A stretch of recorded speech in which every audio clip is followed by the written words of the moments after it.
आज बेसिकली एक डिवाइस है हमारे पास जिसका नाम है A06। उसके स्पेसिफिकेशन के बारे में बात करूँ तो 10,000 रुपये से लेकर 15,000 रुपये तक का अगर कोई भी आज की डेट में कस्टमर बजट लेके जा रहा है मार्केट में, तो वो नॉर्मल सी बात है, कन्फ्यूज होने वाला है, क्योंकि कम से कम कुछ नहीं तो 20 से भी ज़्यादा हैंडसेट मार्केट में है ऑलरेडी।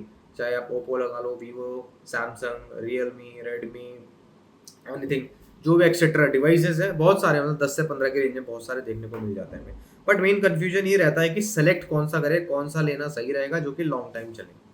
तो 5 से चीज़ें मैं आपको बताता हूँ जो आपको ध्यान रखनी है जब भी आप एक नया डिवाइस परचेज कर रहे हैं। आप सबसे पहले चीज़ तो आपको ये देखना है कि डिवाइस की स्लिकनेस, कि डिवाइस थोड़ा लाइट वेट होना चाहिए और पॉकेट में आसानी से आ जाए, तो उसे पॉकेट में आप आसानी से डाल के देखिए। स्पेशली अगर आपने जीन्स पहनी है, बहुत अच्छी बात है, तो जीन्स में आप बैठ के उठ के एक बार अच्छे से डाल के निकाल के देखिए, पहली चीज़ होगी। दूसरी, आप उसकी बैटरी देखिए कि बैटरी अगर ज़्यादा हैवी है, अगर 6000 7000 mAh है, तो मैं रिकमेंड करूँगा कि फ़ोन मत लीजिए, क्योंकि नॉर्मल सी बात है, इतनी ज़्यादा बैटरी होगी तो फ़ोन गर्म भी होगा और फ़ोन हैवी भी होगा। 5000 तक इज़ सफिशिएंट बैटरी। तीसरा पॉइंट आपको ये देखना है, उसकी जो मेन डिस्प्ले है, डिस्प्ले कम से कम आईपीएस डिस्प्ले होनी चाहिए उसकी। बाकी एमोलेड है तो उससे बहुत बढ़िया, आईपीएस डिस्प्ले होनी चाहिए। चौथा नंबर अगर बात करूँगा, कोई भी आपको अगर प्रोसेसर दे रहा है, चाहे वो एक्जिनोस, स्नैपड्रैगन और मीडियाटेक है, उसका एंटूटू स्कोर कम से कम 4 लाख तो होना ही होना चाहिए, उससे कम मत लीजिएगा। इसके अलावा रैम आपको आज के डेट में काफ़ी ऐसे ब्रांड है जो 8 GB भी दे देते हैं, बट एक्सपेंडेबल के चक्कर में मत रहिएगा। जो रैम प्लस वाला ऑप्शन चल रहा है ना, कि 4 हो जाता है और 4 इसके अंदर से बढ़ जाता है, तो सिंपल जो इसकी इंटीग्रेटेड रैम है, सिंगल रैम, वो 6 GB लीजिएगा। इंटरनल स्टोरेज 128 GB लिए एक्सपेंडेबल हो जाता है।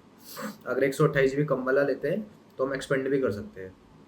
इसके अलावा नेक्स्ट ऑप्शन एक और है जो मेजर और इम्पॉर्टेंट है, चार्जर। कभी भी याद रखिएगा, अगर आप फ़ोन कोई भी लेते हैं, कंपनी आजकल 80-80 वॉट का चार्जर दे रही है, बट वो दोनों ही कंडीशन से सही नहीं है। एक तो फ़ोन यूसेज के लिए, दूसरा आपकी हेल्थ के लिए भी, ठीक है जी। क्योंकि कभी भी कहीं भी किसी ऐसे जगह पर हैं आप जहाँ पे बिजली बहुत ज़्यादा अप डाउन चलती है, वोल्टेज की शॉर्टेज चलती है, कभी अप होती है कभी डाउन होती है, वहाँ पर फ़ोन के चांस होते हैं खराब होने के ज़्यादातर। दूसरा, इसके अलावा एक एडिशनल चीज़ बताना चाहूँगा जो कि बहुत ज़्यादा इंपॉर्टेंट है।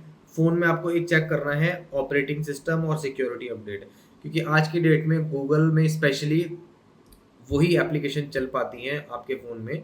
सबसे पहली चीज़ तो आपको एक चीज़ बता देता हूँ कि एंड्रॉयड जो सिस्टम होता है गूगल का होता है, ठीक है? अगर आपके फ़ोन में एंड्रॉयड अपडेट नहीं आएँगे 2 या 3 साल के बाद, तो आपका फ़ोन एक तरह से कबाड़ हो जाएगा, आपको देनी पड़ेगा कहीं सस्ते रेट में। उसकी कोई वैल्यू नहीं रहेगी मार्केट में। अब ये पता कैसे करें कि मेरा फ़ोन 4-5 साल तक चलता रहेगा? आपको मोबाइल वाले से ये पूछना है कि भैया इसका OS operating system update, security update कब तक रहेगा? अगर उसने कहा सर इसमें 4 बार ओएस अपडेट है, 4 साल का सिक्योरिटी अपडेट है, तो डेफ़िनेटली आप उस फ़ोन को बाय करिए ही, क्योंकि 4 बार जब तक आपको ओएस अपडेट आता रहेगा, आप उस फ़ोन को यूज़ कर सकते हैं। तो 1 साल में 1 ओएस अपडेट आता है, तो 4 साल में 4 ओएस आएँगे। 4 साल तक आपका फ़ोन सिक्योर रहेगा, आपको कहीं जाने की ज़रूरत नहीं है, आसानी से यूज़ कर सकते हैं। तो ये बेनिफिट आपको 4 ओएस में मिल जाता है। तो बस यही 5 से 6 पॉइंट है जो आपको ध्यान रखने हैं while you buy a new phone. तो 10 से 15 की रेंज में हो, चाहे 15 से 20 की रेंज में हो।